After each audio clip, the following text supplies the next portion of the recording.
মাঝে মধ্যে রাতে যখন চারপাশ নিস্তব্ধ হয়ে যায় না, আমার মনে হয় আমি এখনও ২২ সালের ফেব্রুয়ারির সেই রাতের জঙ্গলের রাস্তাতেই আটকে আছি। বাইকের পেছনের সিটটা এখনও আমার কাছে একটা আতঙ্কের নাম। কিন্তু সেদিন রাতে ঠিক কি এমন ঘটেছিল যে তোমরা দুজন ওই রাস্তায় যেতে বাধ্য হয়েছিলে? পুরোটাই আসলে আমাদের একটা চরম ভুল সিদ্ধান্তের ফল। মানে কিছু একটা পরিস্থিতির শিকার বলতে পারো। তখন ২২ সালের ফেব্রুয়ারি মাস। ওড়িশার শীতকাল এমনিতেই বেশ হাড় কাঁপানো হয়, আর পাহাড়ি এলাকাগুলোতে তো কথাই নেই। হ্যাঁ, পাহাড়ে তো ঠান্ডা বেশিই থাকে। একদম। তো আমি আর আমার থেকে ২ বছরের ছোট বন্ধু অমিত থাকতাম রাইকিয়া নামের একটা ছোট্ট শহরে, কন্ধমাল জেলার একেবারে ভেতরের দিকে। জায়গাটা বেশ বিচ্ছিন্ন, মানে চারপাশে শুধু ঘন জঙ্গল আর পাহাড়ি রাস্তা। আচ্ছা। অমিত বয়সে ছোট হলেও আমাদের সম্পর্কটা খুব গভীর ছিল। কোথাও গেলে একসাথেই যেতাম। সেবার ২৩শে ফেব্রুয়ারি ছিল অমিতের প্রেমিকার জন্মদিন। আমার প্রেমিকা থাকতো রাজখাড়িয়ারে, আর ওর প্রেমিকা থাকতো জয়পুরে। রাজস্থানের জয়পুর নয়, ওড়িশার ভেতরেরই একটা শহর। ওড়িশার জয়পুর, বুঝতে পেরেছি। হ্যাঁ, তো আমরা ঠিক করলাম যে এই দিনটাই গিয়ে ওদের সাথে দেখা করব। ভালোবাসার এমন একটা ঘোর ছিল যে রাইকিয়া থেকে রাজখাড়িয়ার হয়ে জয়পুর পর্যন্ত ২২০ কিলোমিটারের এই দীর্ঘ পাহাড়ি পথটা বাইকে পাড়ি দেওয়া নিয়ে আমরা একটুও ভাবিনি। ২২০ কিলোমিটার পাহাড়ের রাস্তা একটা বাইকে করে? দিনের বেলাতেও তো বেশ ক্লান্তি আসার কথা। তা তো বটেই। আমার একটা এফজি বাইক ছিল। ভোরবেলা সেই বাইক নিয়ে আমরা বেরিয়ে পড়ি। দুপুর নাগাদ রাজখাড়িয়ারে পৌঁছে আমরা প্রেমিকার সাথে দেখা করি। তারপর ওখান থেকে আবার রওনা দিই জয়পুরের দিকে। রাস্তাটা পুরোটাই পাহাড় আর জঙ্গলে ঘেরা। দিনের বেলা জঙ্গল দেখতে ভালোই লাগছিল। ধীরে সুস্থে এগোচ্ছিলাম, কিন্তু জয়পুর পৌঁছাতে পৌঁছাতে সন্ধে ৬টা বেজে যায়। হ্যাঁ, ফেব্রুয়ারি মাসে তো তাড়াতাড়ি অন্ধকার হয়ে যায়। অমিত বলল ও গিয়ে ওর প্রেমিকার সাথে দেখা করে আসবে, আমি যেন বাইকটা ওকে দিই আর একটু অপেক্ষা করি। তো আমি জয়পুরের একটা অচেনা পার্কে বসে অপেক্ষা করতে থাকি। চারপাশটা ধীরে ধীরে আরও নিস্তব্ধ হয়ে আসছিল। অচেনা শহরের একটা ফাঁকা পার্কে একা বসে থাকা। শীতের রাত যত বাড়ে, পরিবেশটাও তো তত থমথমে হতে শুরু করে। সময় নিশ্চয়ই খুব ধীরে কাটছিল তোমার। একদমই তাই। ১ ঘন্টা কেটে যাওয়ার পর আমি অমিতকে ফোন করি। ও বলে ওরা একটা মলে আছে, আর কিছুক্ষণ লাগবে। আমি আবার অপেক্ষা করি। প্রায় ১.৫ ঘন্টা পর আবার ফোন করলে ও বলে যে ও চলে আসছে। আমাকে অনলাইনে কাছাকাছি কোনো লজ দেখতে বলে। আচ্ছা। আমি বলি অনলাইনে দাম বেশি হবে, ও এলে সরাসরি গিয়ে কথা বলে লজ ঠিক করব। রাত ৮:৩০ নাগাদ অমিত ফিরে আসে। আমরা লজ খুঁজতে বের হই। ২-৩ মিনিট যাওয়ার পরই একটা লজ দেখতে পাই। বাইক থেকে নেমে লজের দিকে এগোতেই হঠাৎ অমিতের ফোনে একটা কল আসে। কার কল? আর ওই একটা ফোন কলই আমাদের পুরো ভাগ্যটা বদলে দেয়। এত রাতে আবার কে ফোন করলো? অমিতের অফিসের বস। অমিত একটা প্রাইভেট কোম্পানির অ্যাকাউন্টস ডিপার্টমেন্টে কাজ করত। বস ফোনে খুব রাগী গলায় জানান যে অমিতের জমা দেওয়া একটা রিপোর্টে মারাত্মক ভুল হয়েছে। সর্বনাশ! শুধু তাই নয়, পরের দিন সকাল ৯টার মধ্যে সেটা অফিসে গিয়ে ঠিক করতে হবে, না হলে ওর চাকরি চলে যাবে। কথাটা শুনে অমিত পুরো ফ্যাকাশে হয়ে যায়। ওর হাত কাঁপছিল।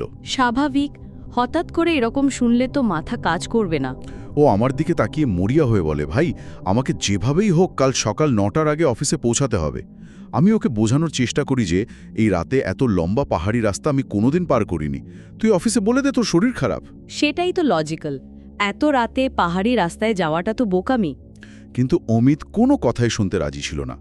ওর কথায় শুধু একটা আতঙ্ক কাজ করছিল। বলছিল, তুই বুঝতে পারছিস না, ওরা আমাকে ফায়ার করে দেবে, প্লিজ চল। ওর এই অসহায় মুখটা দেখে আমি আর না করতে পারলাম না। রাত ৯টার দিকে আমরা জয়পুর থেকে আমাদের শহর রাইকিয়ার উদ্দেশ্যে রওনা দিলাম। রাত ৯টায় একটা অচেনা জঙ্গল ঘেরা পাহাড়ি রাস্তায় ২২০ কিলোমিটারের যাত্রা। এটা তো শুধু অন্ধকারের ভয় নয়, রীতিমতো জীবনের ঝুঁকি নেওয়া। এবং এই যাত্রার প্রথম সতর্ক বার্তাটা আমরা পাই জয়পুর থেকে মাত্র ১০ কিলোমিটার দূরে। আমাদের দুজনেরই খুব খিদে পেয়েছিল, তাই রাস্তার ধারের একটা ধাবায় আমরা খেতে থামি। ধাবাটা তখন প্রায় ফাঁকা, শুধু টিমটিম করে একটা আলো জ্বলছে। অমিত হাত ধুতে বেসিনের কাছে গেলে দেখে সেখানে আরেকজন লোকও দাঁড়িয়ে আছে। লোকটা আমাদের পাশের টেবিলেই এসে বসে। ওয়েটার যখন ওই লোকটাকে ড্রাইভার সাহেব বলে ডাকে, তখন আমরা বুঝতে পারি উনি একজন দূরপাল্লা ট্রাক ড্রাইভার। আচ্ছা। কথায় কথায় তিনি আমাদের জিজ্ঞেস করেন আমরা কোথায় যাচ্ছি। আমি যখন বলি রাইকিয়া, তখন লোকটা খাওয়ার হাত মাঝপথে থেমে যায়। এই ধরনের ট্রাক ড্রাইভাররা তো হাইওয়ের প্রতিটা বাঁক বা বিপদের কথা জানেন। উনার প্রতিক্রিয়া ঠিক কেমন ছিল? ইমি রীতিমতো চমকে উঠেছিলেন। চমকে উঠে ধাবার বাইরের পার্কিং এলাকার ঘুটঘুটে অন্ধকারের দিকে তাকিয়ে অবাক হয়ে বলেন, এখানে তো কোনো বাস দাঁড়ায় না, আর বাস তো দিনে একবার যায়, তোমরা যাবে কিভাবে?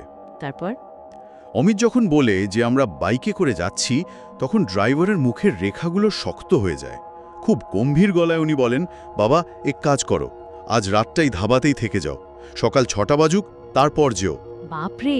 আমি একটু অবাক হয়ে কারণ জিজ্ঞেস করায় উনি শুধু একটাই কথা বলেছিলেন, দেখো আমি ড্রাইভার মানুষ, এই রাস্তায় আমার নিয়মিত যাতায়াত, আমরা নিজেরাও রাতে ওই রাস্তা এড়িয়ে চলি। একজন অভিজ্ঞ ট্রাক ড্রাইভার যখন পরিষ্কার বলছেন যে তারা নিজেরাও ওই রাস্তা এড়িয়ে চলেন, তখন সেটা শুধু কোনো সাধারণ বিপদের কথা নয়।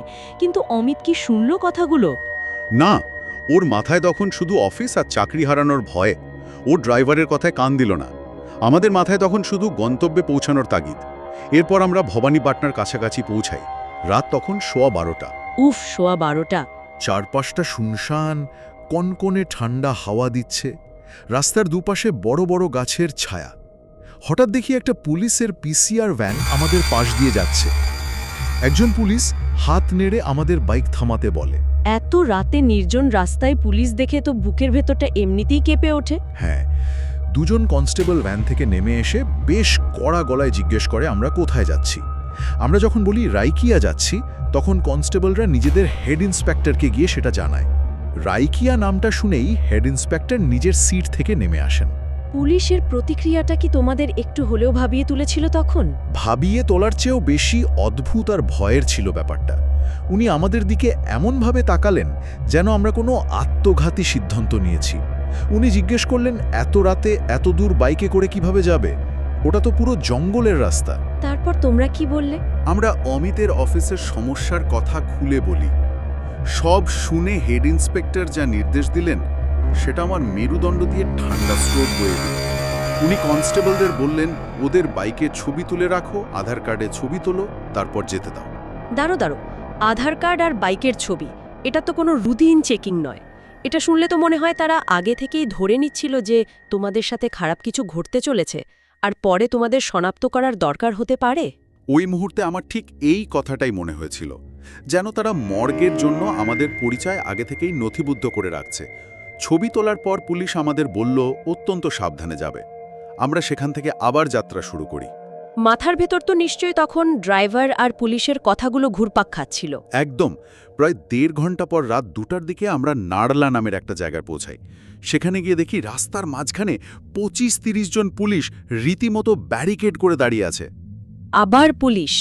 হ্যাঁ, তারা আমাদের সোজা জানিয়ে দিল যে সামনের রাস্তা দিয়ে যাওয়া কোনোভাবেই সম্ভব নয়, কারণ সামনে রামপুর জঙ্গল, সেখানে চুরি, ডাকাতি, খুন খারাপিও হয়েছে। আর সবচেয়ে বড় কথা, বন্য প্রাণীর পাশাপাশি ওই রাস্তায় নাকি অনেক অদ্ভুত জিনিস ঘটে। অদ্ভুত জিনিস? পুলিশ সরাসরি তোমাদের এই শব্দটা বলেছিল? এটা তো প্রশাসনের লোকেদের কাছ থেকে শোনার মতো কথা নয়। হ্যাঁ, তারা এই শব্দটাই ব্যবহার করেছিল। পুলিশ আমাদের বলল যে গ্রামবাসীরা রাতে পাহারা দিচ্ছে, তারা আমাদের চোর ভেবে মেরেও ফেলতে পারে। কিন্তু অমিত তখন মরিয়া। ওর একটাই কথা, মাত্র 40% রাস্তা বাকি, যে কোনো মূল্যে পৌঁছাতেই হবে। এত কিছুর পরেও? অনেক জোড়াজুড়ির পর পুলিশ আমাদের যেতে দিল, তবে একটা খুব অদ্ভুত সাবধান বাণী দিয়ে।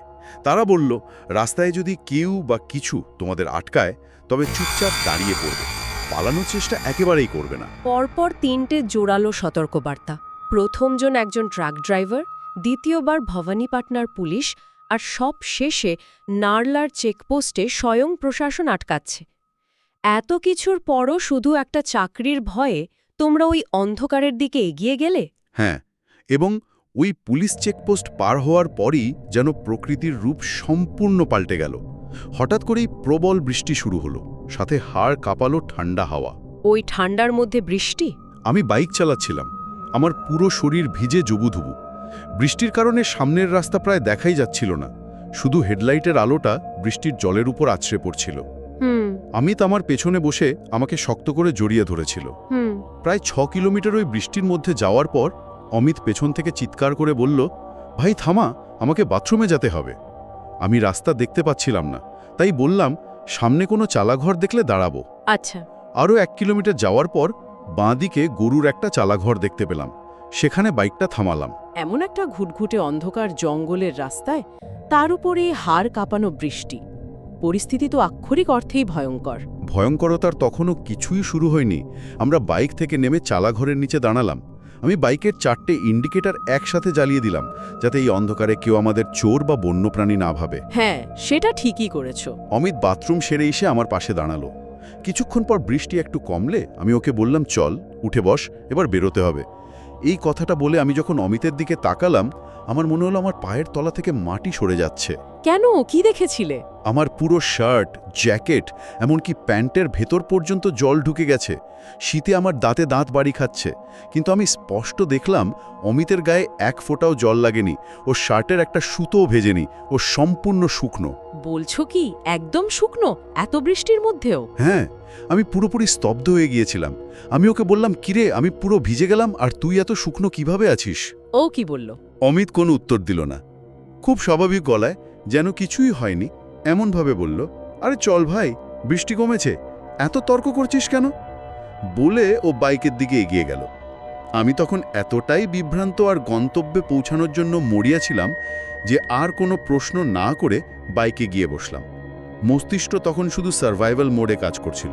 ওই মুহূর্তে তোমার কি একবারও মনে হয়নি যে তোমার পেছনে যে বসছে সে তোমার বন্ধু অমিত নাও হতে পারে? মনে একটা খটকা লেগেছিল, একটা শীতল ভয় শিরা দিয়ে নামছিল, কিন্তু মস্তিষ্ক সেটা কিছুতেই মেনে নিতে চাইছিল না।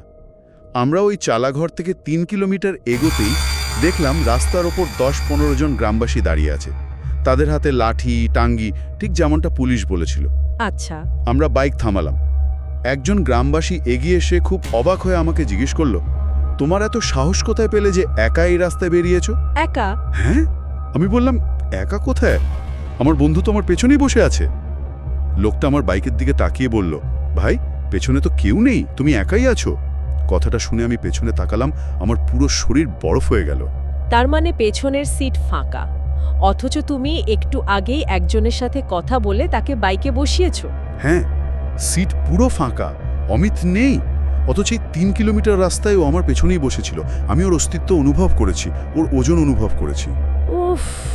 আমি ঘামতে শুরু করলাম। লোকটা বারবার জিজ্ঞেস করছে, তোমার বন্ধু কোথায়? আমি তোতলাতে তোতলাতে বললাম, ও তো আমার পেছনেই ছিল। আমরা ওই চালাঘরের নিচে বৃষ্টি থেকে বাঁচতে দাঁড়িয়েছিলাম।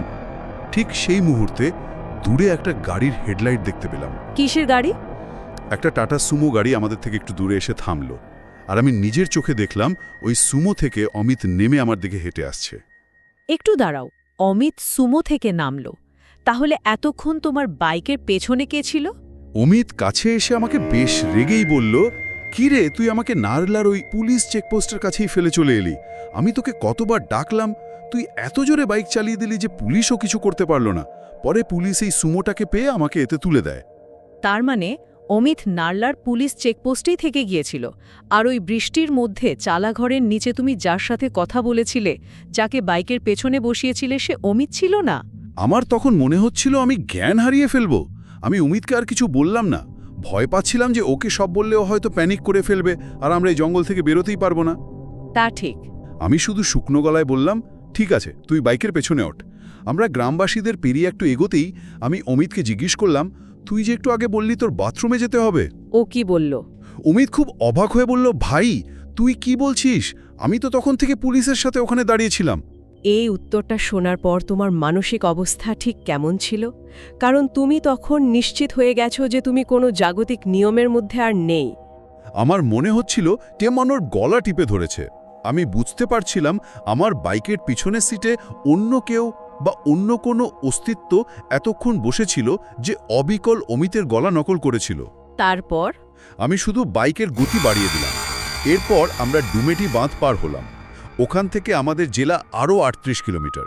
কিন্তু বাঁধের 12 কিলোমিটার পর থেকেই জঙ্গলটা এত ঘন হয়ে গেল যে বাইকের আলো ছাড়া আর কিচ্ছু দেখা যাচ্ছিল না। রাস্তা পুরো ফাঁকা। হঠাৎ একটা পাহাড়ি বাঁকের মুখে এসে আমার বাইকটা বন্ধ হয়ে গেল। এরকম একটা জায়গায় বাইক খারাপ হয়ে যাওয়া, এটা তো সবচেয়ে খারাপ স্বপ্নটা সত্যি হওয়ার মতো। আমি আর অমিত মিলে বাইকটা স্টার্ট দেওয়ার অনেক চেষ্টা করলাম, কিন্তু কোনোভাবেই হলো না। সামনেই একটু চড়াই, তারপর উতরাই। আমি বললাম, তুই পেছন থেকে ঠেল, আমি সামনে থেকে টানছি। একবার উতরাইতে পৌঁছাতে পারলে আর সমস্যা হবে না। আমি হ্যান্ডেল ধরে টানতে শুরু করলাম। অমিত পেছন থেকে ঠেলছে, কিন্তু চড়াইয়ের ওই রাস্তায় হঠাৎ আমার মনে হলো বাইকটা অস্বাভাবিক ভারী হয়ে গেছে, যেন কেউ বাইকের পেছনের দিকটা মাটির দিকে প্রবল শক্তিতে চেপে ধরে আছে। মানে ওজন বেড়ে গেল হঠাৎ। হ্যাঁ, আমি অমিতকে বললাম, কিরে তুই এত জোরে ঠেলছিস কেন? অমিত পেছন থেকে খুব স্বাভাবিক গলায় বলল, আমি কোথায় জোরে ঠেলছি, আমি তো স্বাভাবিকভাবেই ঠেলছি। যেন কোনো অদৃশ্য ওজন তোমাদের নিচের দিকে টেনে ধরছিল। হ্যাঁ, আর ওই চড়াইটা পার হওয়ার পর যখন আমরা উতরাইতে পৌঁছালাম তখন ঘটল সবচেয়ে অদ্ভুত ঘটনা। আমি বাইকে বসলাম, অমিতকেও লাফ দিয়ে পেছনে বসতে বললাম। উতরাইয়ের রাস্তায় বাইক সাধারণত দ্রুত গতিতে নিচের দিকে নেমে যায়, হ্যাঁ, মাধ্যাকর্ষণের জন্য। কিন্তু আমাদের বাইকটার গতি হঠাৎ করে এত কমে গেল যেন কেউ সামনে থেকে প্রবল শক্তি দিয়ে আমাদের আটকে রেখেছে। আমরা এগোতেই পারছিলাম না। ঠিক তখন অমিত পেছন থেকে ফিসফিস করে আমার কানের কাছে বলল, ভাই, মনে হচ্ছে পেছন থেকে কেউ আসছে। ওই নিস্তব্ধতার মধ্যে পেছন থেকে কারোর এগিয়ে আসার শব্দ। আমি বাইকের লুকিং গ্লাসে তাকানো সাহস পাচ্ছিলাম না। চারপাশটা ঘন কুয়াশায় ঢাকা। আমার বাইকের ফগ লাইটগুলো চলছিল। আমরা রাস্তার একপাশে বাইকটা থামিয়ে বসে রইলাম, আর তখন আমরা দেখলাম একটা ছায়ামূর্তি আমাদের পেছনের অন্ধকার থেকে ধীরে ধীরে সামনের দিকে এগিয়ে আসছে, রাস্তার মাঝখান দিয়ে। কে ছিল ওটা? যখন সে আমাদের বাইকের ফগ লাইটের আলো এলো, আমার রক্ত হিম হয়ে গেল। কি দেখলে তোমরা ওই আলোতে? একজন বয়স্কা নারী, তার পরনে একটা নোংরা কাদামাখা সাদা শাড়ি, মাথাভর্তি সাদা চুল, আর সেই চুলগুলো তার মুখের ওপর এসে পড়ে আছে। মুখটা স্পষ্ট দেখা যাচ্ছে না। উনি মাটি দিয়ে একটা ভারী বস্তা টেনে নিয়ে যাচ্ছিলেন। বস্তা? অ্যাসফল্টের রাস্তার উপর সেই বস্তাটা টেনে নিয়ে যাওয়ার ঘর্ষণের আওয়াজটা অদ্ভুত একটা শূন্যতা তৈরি করছিল। উনি আমাদের একবার দেখলেন, কিন্তু কোনো প্রতিক্রিয়া দেখালেন না। আমি আর চোখে দেখলাম উনি রাস্তার মাঝখানে দাঁড়িয়ে আমাদের দিকেই তাকিয়ে আছেন। আমাদের কারোরই উনার চোখের দিকে তাকানোর বা কথা বলার সাহস ছিল না। তোমাদের এত কাছে, রাতের অন্ধকারে একটা নির্জন জঙ্গলের রাস্তায় ওই বস্তাটার ভেতরে কি ছিল? ওই নারী আমাদের বাইক থেকে প্রায় 30 মিটার সামনে এগিয়ে গিয়ে রাস্তার উল্টো দিকে বসলেন। তারপর উনি বস্তাটা খুললেন। আমি আর অমিত পাথরের মতো জমে বসে আছি। উনি বস্তা থেকে যেটা বের করলেন সেটা কোনো সাধারণ জিনিস ছিল না। সেটা ছিল একটা ছোট মেয়ের কঙ্কাল। কঙ্কাল? একটা আস্ত কঙ্কাল? হ্যাঁ, উনি ওনার পা দুটো রাস্তার দিকে ছড়িয়ে দিয়ে বসেছিলেন। কঙ্কালটাকে নিজের কোলের ওপর এমনভাবে রাখলেন যেন কোনো জীবন্ত বাচ্চাকে আদর করছেন। আমরা স্পষ্ট দেখলাম কঙ্কালটার পায়ের রক্ত শুকিয়ে কালো হয়ে আছে। মাই গড! ওই নারী একটা কৌটো থেকে হলুদ বের করে সেই শুকনো রক্তের ওপর মাখাতে শুরু করলেন, যেন তিনি কোনো প্রাচীন বিভৎস আচার পালন করছেন। এরপর উনি একটা ফুলের মালা বের করে কঙ্কালটার গলায় পরিয়ে দিলেন, আর ঠিক তার পর মুহূর্তেই উনি কাঁদতে শুরু করলেন। কান্নার আওয়াজটা কেমন ছিল? সেটা কোনো সাধারণ মানুষের কান্নার মতো ছিল না। সেটা ছিল একটা বিকট গগনভেদী আর্তনাদ। জঙ্গল কাঁপিয়ে সেই আওয়াজ প্রতিধ্বনিত হচ্ছিল। একটানা 20 মিনিট ধরে উনি ওইভাবে কেঁদেই চললেন। আমাদের মনে হচ্ছিল কেউ আমাদের শরীরে পেরেক পুঁতে ওই বাইকের সাথে আটকে রেখেছে। তোমরা নড়তে পারছিলে না? আমরা 1 ইঞ্চিও নড়তে পারছিলাম না। 20 মিনিট পর উনি হঠাৎ একদম চুপ হয়ে গেলেন, উঠে দাঁড়ালেন। উঠে দাঁড়িয়ে উনি কি করলেন? উনি দাঁড়াতেই আমি অমিতকে ফিসফিস করে বললাম, পা দিয়ে বাইকটা ঠেলে যেভাবে হোক এখান থেকে বেরো। আমরা কোনো শব্দ না করে পা দিয়ে ঠেলে ঠেলে বাইকটা এগোতে লাগলাম। যখন আমরা ওই নারীর ঠিক পাশ দিয়ে যাচ্ছিলাম, আমার মাথায় হঠাৎ কি যে ভর করলো, আমি মুখ ঘুরিয়ে পেছনে তাকালাম। এই ধরনের পরিস্থিতিতে পেছনে তাকানোটা সবচেয়ে বড় ভুল। কি দেখলে পেছনে তাকিয়ে? আমি দেখলাম যে নারীটা একটু আগে রাস্তার ওপর দাঁড়িয়েছিল, সে এখন রাস্তার ধারের একটা বড় গাছের ডাল থেকে গলায় ফাঁস লাগিয়ে ঝুলছে। তার সাদা শাড়িটা হাওয়ায় উঠছে, ঘাটটা অস্বাভাবিকভাবে একদিকে হেলে আছে। আনপর্ণে বাইক ছুটিয়ে সেখান থেকে পালাই। তারপর? প্রায় 3 কিলোমিটার যাওয়ার পর ভোরের আলো ফুটতে শুরু করে। আমরা রাস্তার ধারে একজন বৃদ্ধ গ্রামবাসীকে দেখতে পাই। আমরা বাইক থামিয়ে হাঁপাতে হাঁপাতে ওনাকে সব কথা জানাই। ওই গ্রামবাসী কি জানতেন এই সব কিছুর ব্যাপারে? উনি কি কোনো ব্যাখ্যা দিতে পেরেছিলেন যে তোমরা ঠিক কিসের সম্মুখীন হয়েছিলে? সব শুনে ওই বৃদ্ধ একটা গভীর দীর্ঘশ্বাস ফেলে বলেছিলেন, ভাগ্যিস তোমরা বাইক থেকে নামোনি, নইলে তোমাদের লাশও আজ এই জঙ্গলেই পাওয়া যেত। তার মানে? উনি আমাদের আসল সত্যিটা জানান। কয়েক বছর আগে ওই রাস্তায় এক দম্পতির দুর্ঘটনা ঘটেছিল। তাদের সাথে তাদের 7 মাসের একটা বাচ্চাও ছিল। একটা গাড়ির সাথে ধাক্কা লেগে স্বামী ঘটনাস্থলেই মারা যান। বাচ্চাটার মাথা ফেটে গল গল করে রক্ত বেরোচ্ছিল। ওই নারী তার স্বামীর মৃতদেহ আর ওই রক্তাক্ত বাচ্চাটাকে টেনে টেনে 40 মিটার দূরে নিয়ে যান গ্রামের দিকে সাহায্য পাওয়ার আশায়। কিন্তু ওই 40 মিটার যাওয়ার পরই বাচ্চাটা মারা যায়। কে ভয়াবহ এক পরিণতি, একজন মায়ের চোখের সামনে তার পুরো পৃথিবী শেষ হয়ে যাওয়া। শোকে পাগল হয়ে ওই নারী মৃতদেহগুলো রাস্তার ধারেই রেখে দেন। সারা রাত তিনি সেখানে বসে কাঁদেন। গ্রামের মানুষ সাহায্য করতে এলেও তিনি কাউকে কাছে ঘেঁষতে দেননি। পরদিন সকালে গ্রামের লোকেরা দেখে ওই নারীর রাস্তার ধারের একটা গাছে নিজের শাড়ি দিয়ে ফাঁস লাগিয়ে ঝুলছেন। হে ভগবান! বৃদ্ধ আমাদের বললেন ওর আত্মাই এখন ওই রাস্তায় ঘুরে বেড়ায়। এই গত 1 বছরে এই রাস্তায় যত মানুষ নিখোঁজ হয়েছে বা মারা গেছে তাদের সবার পেছনেই নারীর হাত আছে। তাদের আত্মারাও এখন ওই জঙ্গলে আটকে আছে। তারা পথচারীদের ধোঁকা দিয়ে ওই নারীর কাছে নিয়ে যায়। তোমরা বাইক থেকে নামোনি, এটাই তোমাদের বাঁচিয়ে দিয়েছে। তার মানে সেদিন রাতে তোমাদের প্রতিটা পদক্ষেপে ওই অদৃশ্য শক্তিগুলো তোমাদের ফাঁদে ফেলার চেষ্টা করছিল। চালা ঘরের নিচে যে তোমাদের সাথে কথা বলেছিল সে আসলে ওই জঙ্গলে আটকে থাকা কোনো এক হতভাগ্য আত্মার ফাঁদ ছিল। বৃদ্ধের কথাগুলো শোনার পর আমি শুধু একটা কথাই ভাবছিলাম, সেদিন রাতে চালার নিচে আমার পেছনে যে বসেছিল আর যার গায়ে বৃষ্টির 1 ফোঁটা জলও লাগেনি, সে আসলে কে ছিল? এই ধরনের আরও কন্টেন্টের জন্য ইউটিউব চ্যানেলটি সাবস্ক্রাইব করুন।